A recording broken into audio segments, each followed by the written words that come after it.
একটাই পেঁপে গাছ, পেঁপে গাছে পেঁপে ধরেছে কত, দেখো, দেখে তো সবাই অবাক হয়ে গেছে। ফেসবুকে ছেড়েছিলাম, বলছে একটা ছোট গাছে এত পেঁপে ধরেছে। তো যাই হোক, তো বন্ধুরা তোমরা দেখতেই পেলে আমি একদম গাছে থেকে পুরো টাটকা পেঁপে ছিঁড়ে নিয়ে আসলাম। আর এই যে একটা গাজর কিনে নিয়ে আসলাম, পেঁপেটা ছিঁড়ে নিয়ে আসলাম। আর এই হলো ব্রোকলি, ব্রোকলি ব্রোকলিটাও আজকে দেখো, ব্রোকলিটা একদম ফ্রেশ, কত সুন্দর টাটকা, একদম কত ভালো লাগছে দেখতে, বলো। তো সকাল সকাল নিয়ে এসেছি, ভাবছি একটু সকালবেলা একটু স্টু করবো। যেহেতু চিকেনটা 11টা বেজে গেছে, এদিকে প্রেশার কুকারে আমি বসিয়েছিলাম মটর, তো মটরটাও সেদ্ধ হয়ে গেছে দেখো। এখন মটর দিয়ে একটু ঘুগনি বানাবো, কিছুটা চিকেন দিয়ে মটর দিয়ে ঘুগনি বানাবো, আর কিছুটা দিয়ে বানাবো চিকেন স্টু। তো যাই হোক চল।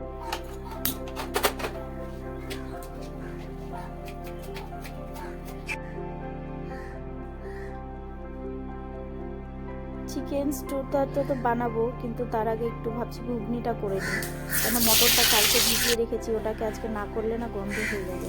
তো মটরটাই আগে ভিজিয়ে রেখেছিলাম, যেহেতু সেদ্ধ টেদ্ধ করে নিয়েছি, আগে মটরটাই রান্না করছিলাম, ঘুগনিটাই আগে রান্না করছি। তো ওটা রান্না হয়ে গেলে তারপরে চিকেন স্টু করবো ধীরে সুস্থে। আমাদের বাড়িতে তো চিকেন দিয়ে যদি ঘুগনি রান্না করে দিই তো ছেলেদের আর কোনো কথাই নেই।